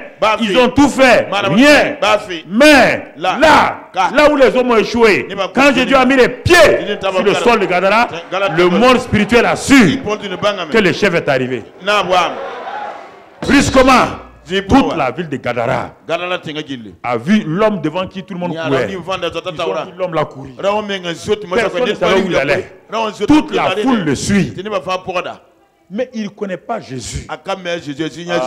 Et pourquoi vous diminuez votre Jésus là? Pourquoi vous le dites? Moi, ça m'énerve. Pourquoi vous le diminuez? Toute la ville de Gadara suit l'homme. L'homme passe à travers les rues. Il passe, il court. Et il voit brusquement Jésus. Il fait quoi? Il passe et jette à ses pieds. Et puis il crie. Il crie. Et vous dites que ce Jésus-là vient en vous et des petits démons malins restent en... Quand je dis ça, ça énerve les délivrés, mais c'est la vérité que je vous dis. Ou bien votre Jésus n'est pas Jésus. Qui peut remplacer Jésus? Qui peut délivrer? Jésus n'a pas délivré.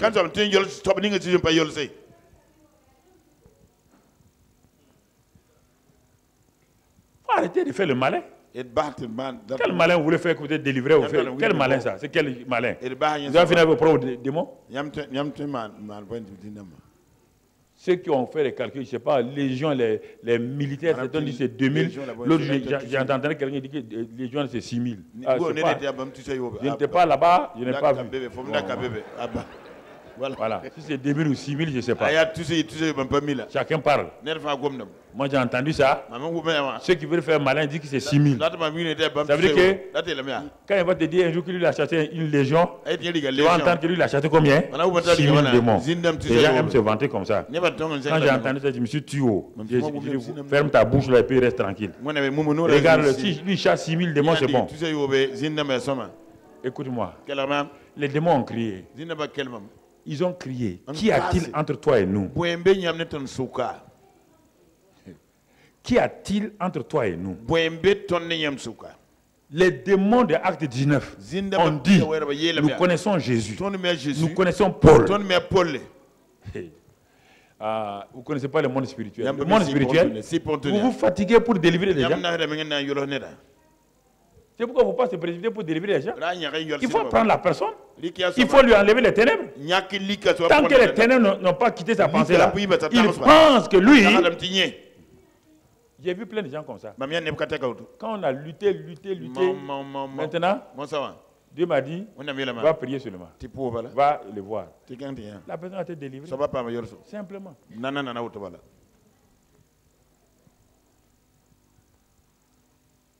Écoutez, regardez Jésus là. Votre Jésus là, c'est qui? Votre Jésus là, c'est qui? Quelles sont les limites que vous avez imposées à Jésus? Quelles sont vos limites là?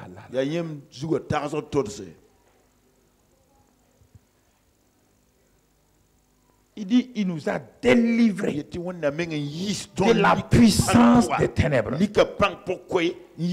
Si Jésus ne l'a pas fait, personne ne peut le faire. Quand Zacharie, le père de Jean-Baptiste, il a dit une chose.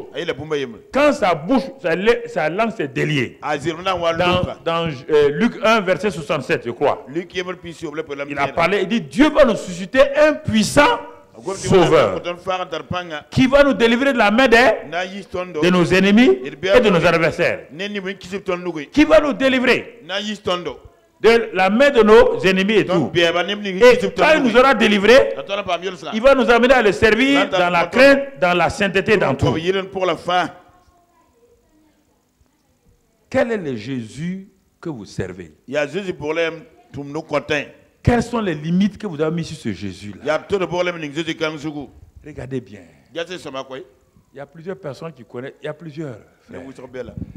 Le Seigneur m'a dit, tu vois autant d'Élie et Élisée. Pourquoi tout le monde n'a pas atteint le niveau d'Élisée? Parce que les gens se contentent de la révélation qu'ils ont. Élisée était le dernier appelé. Élie avait déjà établi une école de prophètes. Il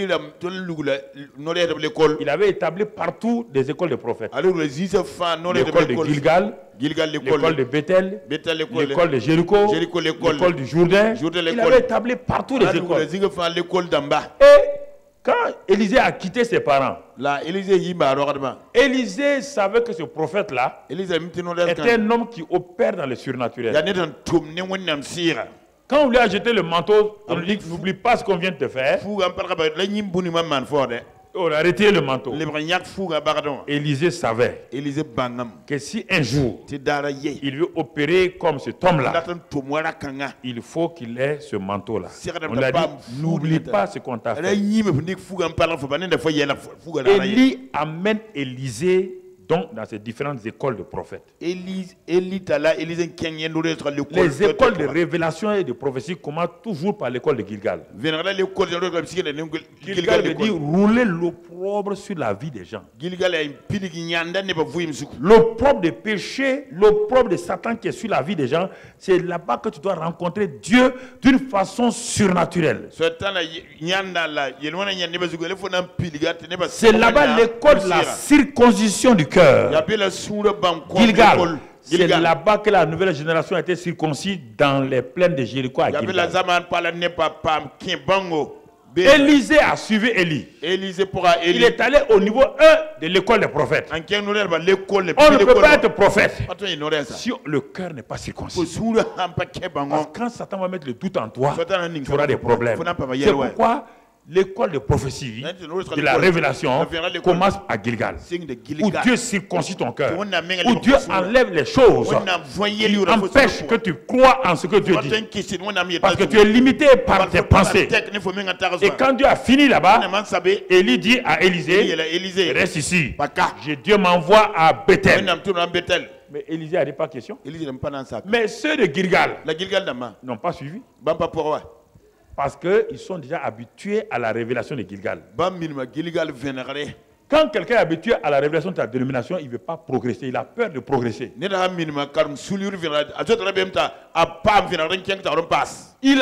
ont les révélations, ils ont dit, nous savons que Dieu va enlever Élie. Mais ils ne bougent pas. Ils ont la révélation. Mais ils ne bougent pas parce qu'on va les critiquer. On va les critiquer. Ils n'ont pas le courage. Il y a plein d'hommes de Dieu qui vont manquer leur destinée comme ça. Dieu veut les avancer. Ah, mais qu'est-ce que les gens m'ont dit de moi? Qu'est-ce que les gens vont penser de moi? Mon ami, quand tu seras devant lui, quand Dieu va ouvrir ton livre, il y a plusieurs livres. Hein? Il y a le livre de la vie de l'agneau. Il y a le livre des œuvres. Quand Dieu va ouvrir tes pages, il va te montrer ce que tu aurais dû faire sur la terre. Tu vas tomber à terre, tu vas dire au montagne tomber sur lui. Tu vas pleurer comme jamais tu n'as pas. Écoute-moi, c'est écrit dans la Bible. Parce que tu as eu peur des gens. Tu as eu peur de l'opinion. Tu as voulu garder ta renommée. Tu veux ta gloire. On a dit à Jésus qu'il est Belzébul. On a dit qu'il est bâtard. Il a continué. On a dit que c'est par les démons qui chassent les démons. C'était illogique, mais ça ne veut rien dire. Mais Jésus leur a répondu. Si Satan chasse Satan, c'est tant pis pour lui. Hein? Si vous étiez intelligent, vous devez savoir que Satan ne peut pas chasser Satan. Il n'y a aucun intérêt dans ça.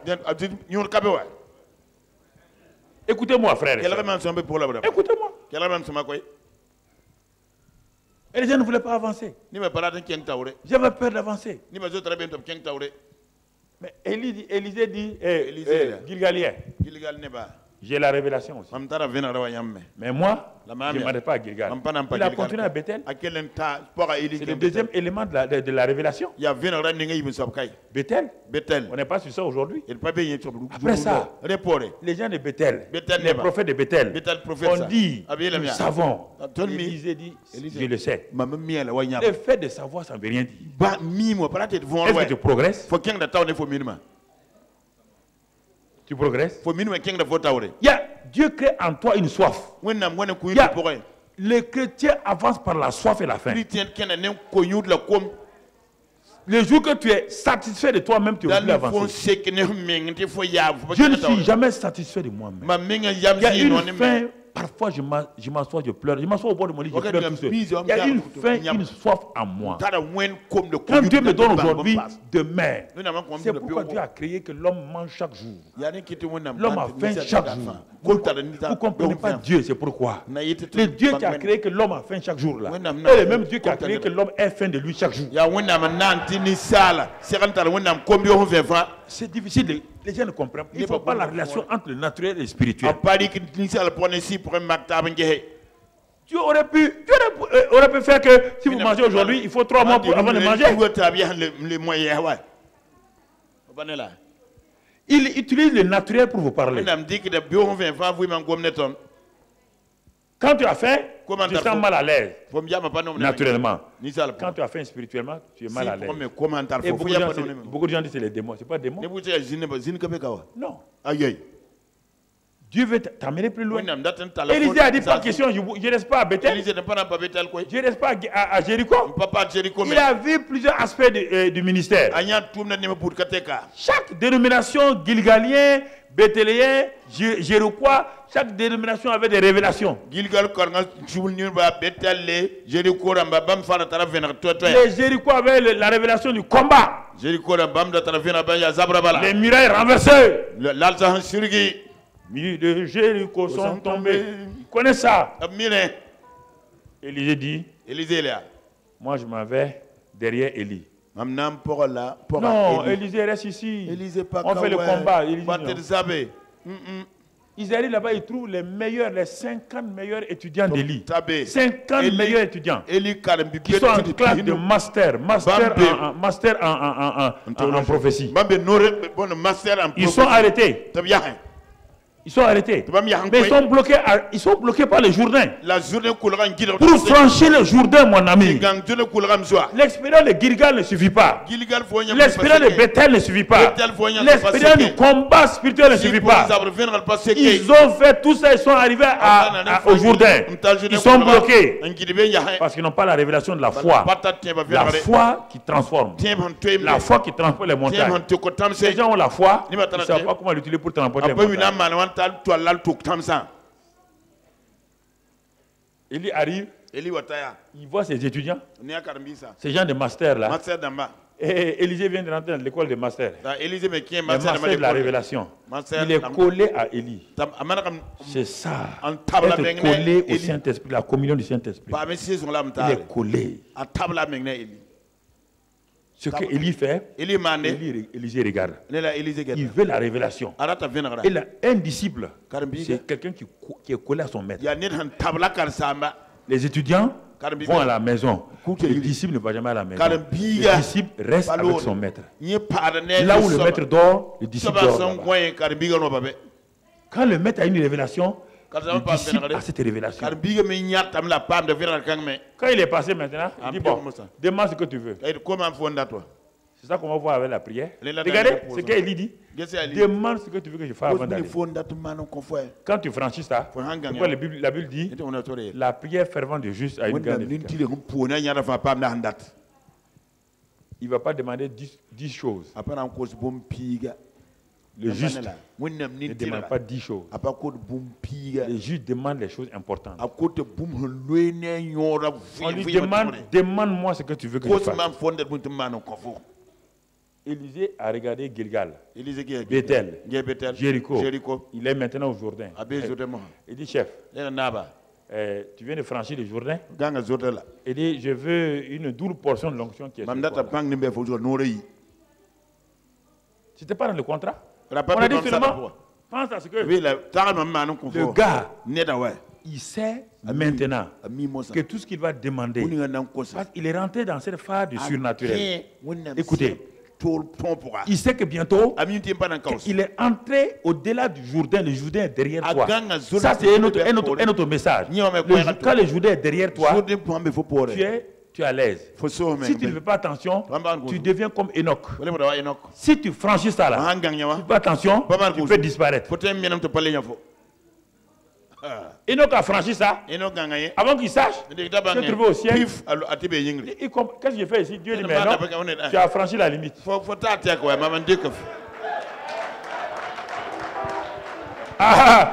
franchit ça, on ne peut pas rester sur la terre. Allez,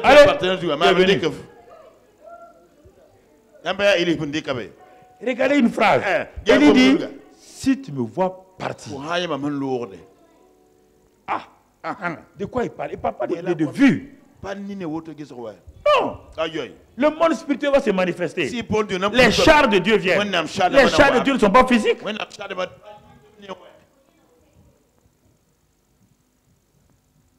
C'est ça que la justification donne.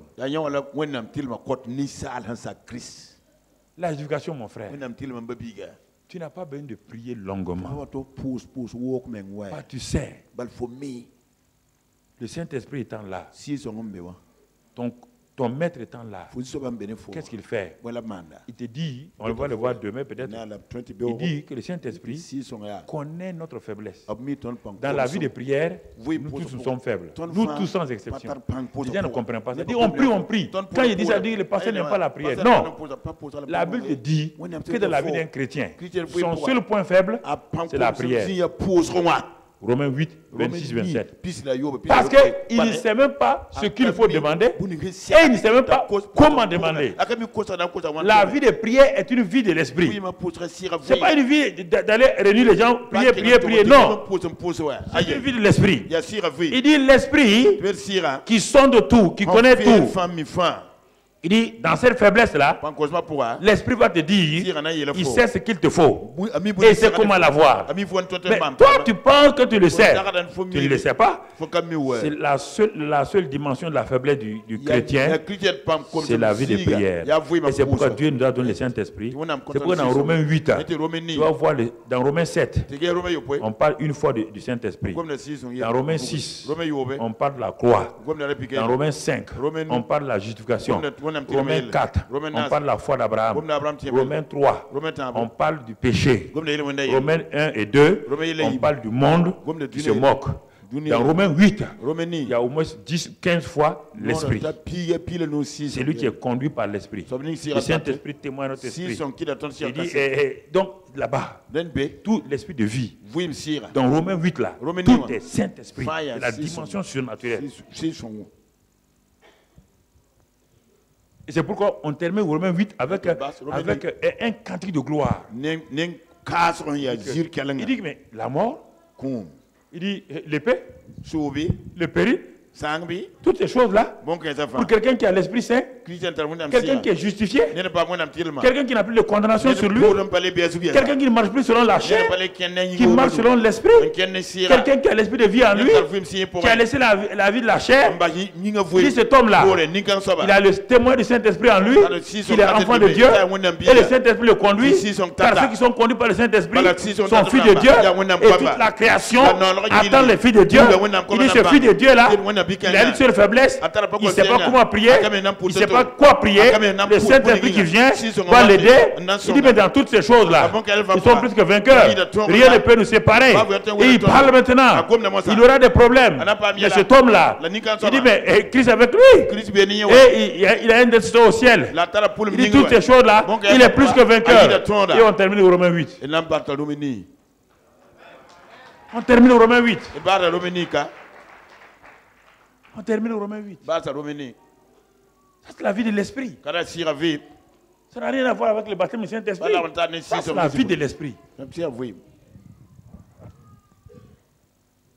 C'est la vie de l'esprit. C'est de ça, frère, que Paul a compris. La justification. Il dit, étant justifié, nous avons la paix avec Dieu. Il dit, à cause de ça, l'amour de Dieu est répandu. La nature de Dieu, Dieu est amour. Nous sommes participants de la nature divine. L'amour de Dieu est répandu. L'amour n'est pas une chose. C'est la nature qui est en nous. La nature divine est en nous. Frères et sœurs, quand cette nature divine est en nous, alors nous pouvons aller partout. Et en ce moment, on découvre quoi? On découvre Hébreux 4,16. On va le lire rapidement. Hébreux 4,16. On va découvrir la réalité. Hébreux 4, verset 16.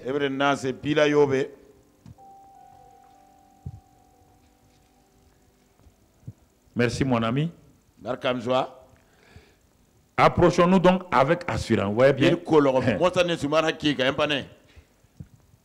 Avec assurance du trône de la... Avec assurance. Il n'y a plus de condamnation. Afin d'obtenir miséricorde et de trouver grâce.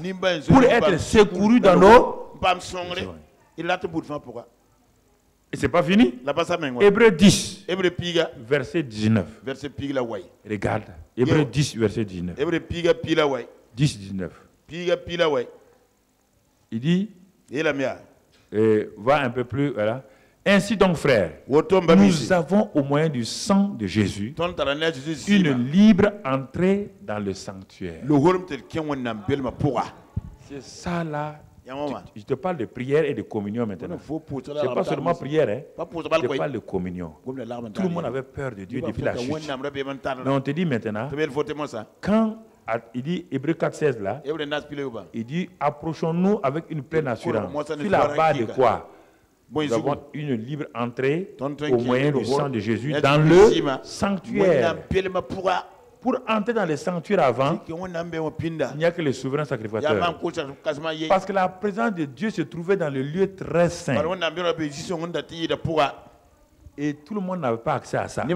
Celui qui avait accès à ça, on lui a attaché une corde au pied. Au cas où il rentre là-bas. Et puis quand il rentre là, il rentre avec le sang des boucs et des taureaux. Pour ne pas mourir. Et il avait une cloche. Au cas où il meurt, qui va rentrer là-bas? Qui est vous pour rentrer là-bas? On fait quoi? On tire. Ça, c'est ce qu'on te dit. Il dit, dans Hébreu, il dit que la porte n'était pas ouverte. Le Saint-Esprit nous montre que la porte, l'accès à Dieu n'était pas ouvert. Mais maintenant, par le sang de Jésus, on te dit que tu as une libre entrée dans le sanctuaire. Si tu ne rentres pas dans ça maintenant, tu as un problème. Tu n'as plus besoin. La prière n'est plus un lieu de prière. La prière, ce n'est plus notre Père. Nous vivons dans l'esprit de prière. On n'a pas de temps de prière. On te dit prier sans cesse. On le verra peut-être demain après-demain. Pour tu comprends la réalité de la prière. Il n'y a pas un temps de prière. Bien qu'il y ait un temps de prière, mais je ne veux pas dire que tu ne dois pas aller prier 2 ou 3 heures. Non. Mais ne mets pas l'accent sur le temps de prière. Parce que le problème de beaucoup d'entre nous, après avoir prié 4 heures, quand ils sortent, en 2 minutes, Satan détruit leurs 4 heures de prière là, en allant à la maison seulement, en parlant avec leurs femmes, tout est parti. Satan dit retourne pour 4 heures. C'est pourquoi les gens sont tout le temps sur la montagne. Dans le Nouveau Testament, il n'y a pas de montagne, il n'y a pas de vallée, il n'y a pas une vie chrétienne en haut et bas. Dans le Nouveau Testament, la vie chrétienne est linéaire. Il n'y a pas de jeudi sombre dans le Nouveau Testament. Le Saint-Esprit qui est en nous ne peut pas donner un jeudi sombre. Comment? Quelle dépression va vous donner? J'ai dit, mais il faut que les gens me disent qu'est-ce que la dépression? Je veux goûter à ça un peu pour savoir dépression, problème. Demande à ma femme. J'ai même ma tête sur l'oreiller. Demande-lui. Il n'y a pas ce démon sur la terre. Il y a un problème sur la terre là. J'ai dit à ma femme, il m'avait dormi. Et quoi que c'est faux? Dès qu'elle met la tête là, avant qu'elle vienne, 1 minute, je suis parti. Elle est là, si je marche. Quel problème? Que insomnie. Un petit démon de l'insomnie, tu peux pas le dire, va-t'en là et puis tu dors. Le diable est venu trouver Luther, Martin Luther, le premier protestant, on dit. Il dormait là parce que le diable l'a dérangé. Luther s'est réveillé, il a enlevé la couverture. Il a vu c'est le diable. Il dit, ah, c'est toi non? Il dit, bon, moi je dors. Le diable était fâché, il est parti. Le diable est fâché, il est parti. Lester Sumrall, il est parti pour délivrer une fille aux Philippines. Une fille que personne ne pouvait délivrer. Lester Sumrall dit, mais Jésus nous a déjà délivrés. On dit, non, ne rentre pas, docteur. La fille, elle est forte comme 10 hommes. Elle dit, hey, ouvrez. Les gardiens de la prison sont venus, de l'hôpital psychiatrique sont venus. Tout le monde était là. Il est rentré, Lester Sumrall. Il regarde la fille là. Il dit, ma fille. Tu es délivré? Non, viens. Puis la fille est tombée à ses pieds comme ça. Les démons sont partis. Toute la presse a parlé de ça. Maintenant, il ne s'en va dormir la nuit. Quand il dort la nuit, il dort. Satan vient, il est fâché. Il rentre dans la chambre du docteur Lester. Il bouge son lit là. Il amène son lit de l'autre côté. Il est fâché. Quand le docteur Sumrall se réveille, il dit, ah, Satan c'est toi? Il dit, ah bon? Tu oses venir me déranger. Parce que je t'ai chassé de l'autre côté là. Satan veut partir, il dit, ne pars pas. Remets le lit à la place où tu as lieu. Remets le lit à sa place. Le diable a remis le lit à sa place. Et le docteur Sumrall a dit, pars maintenant. Comment?